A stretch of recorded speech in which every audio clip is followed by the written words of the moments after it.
Mungkin banyak dari beberapa orang ya, terutama orang-orang yang sudah kenal dengan saya, bertanya-tanya, ya, kenapa saya bisa berpindah dari keyakinan agama saya yang dahulu ke Kristenan sampai pada hari ini. Waktu di agama seberang saya juga bukan orang yang main-main ya. Saya sempat meyakini, sempat melakukan segala ritual keagamaan waktu itu di situ ya. Saya mencari Tuhan dengan sungguh-sungguh ya. Saya juga sempat menutup tubuh saya yang katanya aurat ya dengan berjilbab, dan saya mempelajari kitab-kitab di agama seberang, dan juga sampai saya membeli banyak buku referensi keagamaan tentang agama saya yang dahulu ya, karena saya benar-benar ingin mendalami dengan sepenuh hati, jiwa dan pikiran saya ya. Saya ini juga termasuk orang yang berpikir secara logika ya, tidak ditelan mentah seperti itu saudara. Jadi saya dari hari ke hari saya terus mencari Tuhan di situ, tekun sembahyang ya gitu. Waktu itu cari Tuhan sampai suatu ketika saya merasa bahwa saya tidak menemukan Tuhan di situ karena berbagai macam ya. Contoh, saya merasa di agama seberang itu perempuan itu didiskriminasi ya. Saya merasa tidak setara gitu dengan laki-laki. Sedangkan Tuhan sendiri ya, saya merasa menciptakan laki-laki dan perempuan itu sama, tidak ada bedanya, harusnya seperti itu. Tetapi mengapa ya? Saya pernah suatu ketika saya mau berdoa ya di suatu tempat ibadah ya waktu itu. Saya melihat bahwa memang perempuan itu sangat dibedakan dari laki-laki gitu. Sampai kita sebagai perempuan harus berdoa di luar saja. Banyak yang lainnya juga yang saya pertanyakan di dalam hati dan pikiran saya. Ya misalnya laki-laki kenapa boleh sampai berpoligami 4 istri atau lebih, sedangkan perempuan tidak boleh. Saya di situ protes dengan Tuhan. Saya bilang, kenapa tidak boleh Tuhan? Kenapa tidak sama Tuhan? Kenapa Engkau memprioritaskan laki-laki dan perempuan harus di bawah dan harus menerima seperti itu? Saya tidak terima. Dan juga saya sempat mempelajari ya, kematian, setelah kematian di agama seberang itu seperti apa, kemana arah tujuannya ya. Di situ saya juga menemukan lagi bahwa laki-laki yang katanya mendapat ya banyak perempuan bidadari.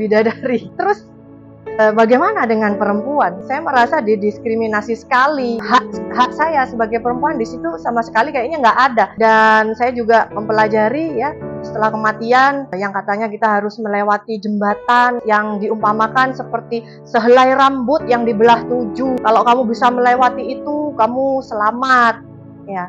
Ya bagi saya agak sedikit konyol ya, mana bisa gitu loh. Dan ngapain harus melewati berbagai rintangan seperti itu? Bukankah Tuhan itu lebih maha tahu gitu, lebih mengerti kalau kita setelah mati ditempatkan di mana? Ngapain harus seperti orang main sirkus ya, masih melewati ini, melewati itu. Dan ya setelah orang baru meninggal, begitu dikubur katanya ditanyain kembali kan ya, Tuhan kamu siapa? Nabi kamu siapa? Gitu. Kitab kamu apa? Menurut saya juga konyol saudara. Tuhan itu maha tahu gitu loh. Ngapain harus ditanya-tanyain lagi gitu? Nggak perlu itu. Tuhan sudah tahu kita bertuhan dengan siapa ya. Bagaimana semasa kita hidup di dunia, itu Tuhan maha tahu. Dan saya sempat berpikir juga, katanya Tuhan itu ada di mana-mana. Nah, tapi kenapa kalau kita berdoa ya, waktu saya di agama seberang harus berdoa hadapnya di satu tempat, tidak boleh ke tempat lain, yang katanya kalau kita menghadap ke tempat lain itu doa kita tidak sah, tidak diterima. Saya di situ juga berpikir keras gitu. Apa? Katanya Tuhan di mana-mana. Kita mau hadap ke atas, ke bawah, kemanapun, berarti Tuhan maha tahu dong. Seharusnya seperti itu. Dan di kepercayaan saya yang dulu itu juga diajarkan ya, kalau jam doa harus jam segini sampai jam segini. Lebih sedikit sudah tidak diterima katanya doanya. Sudah tutup surganya. Tuhan sudah tidak mau dengar karena waktunya sudah habis. Seperti itu ya. Kayak ada batasan-batasan waktu gitu. Itu saya juga merasa heran gitu. Bukankah Tuhan yang sebenarnya itu Tuhan Maha Kasih? Ya, Tuhan yang sanggup mendengar doa kita tanpa dibatasi dengan waktu gitu. Bukan yang Tuhan yang otoriter gitu. Tuhan yang kalau kamu mau datang kepada saya jamnya harus jam segini. Kalau kamu lewat 1 menit maka doamu tidak bisa diterima, kamu harus ikut kloter selanjutnya. Buat saya itu bukan Tuhan, saudara. Itu hanyalah ajaran-ajaran yang penuh dengan otoriter. Nah, sampai akhirnya saya mengenal Tuhan, yaitu Tuhan Yesus ya.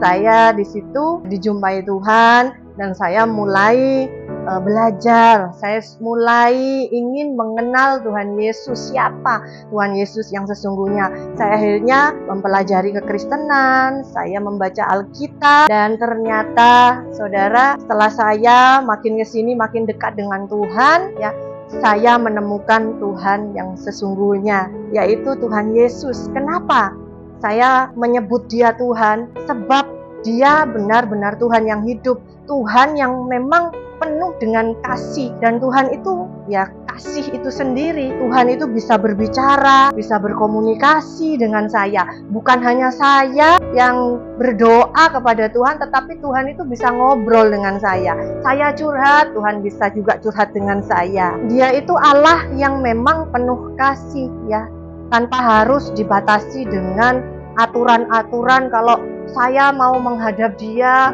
saya harus tertutup semuanya, hanya kelihatan mata. Atau dia Tuhan yang dibatasi dengan waktu, jam segini harus doa, kalau enggak doanya enggak keterima. Juga saya bisa menjumpai dia kapan saja, saya bisa menjumpai dia tanpa sekat ya, tanpa aturan-aturan yang begitu menyulitkan. Bagi banyak orang yang tidak percaya Tuhan Yesus ya, banyak yang menghina saya, katanya saya ini menyembah manusia ya.